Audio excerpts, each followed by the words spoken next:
my sme sa teraz rozhodli, že skúsime niečo naozaj veľmi nebezpečné. Neviem, či teda, ale podstúpime to riziko.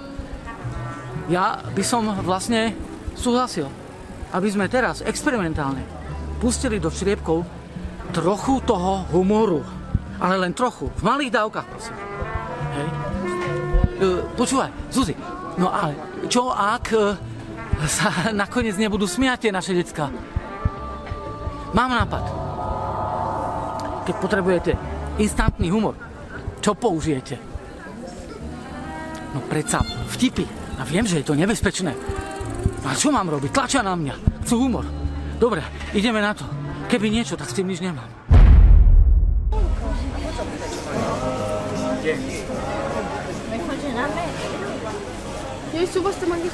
Marek drží moju zmrzlinu.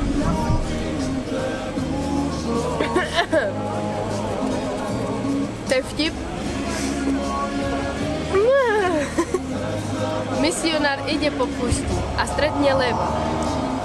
Chytí ho lev. Chytí ho lev. A hovorí. Ten misionár hovorí. A ten misionár hovorí.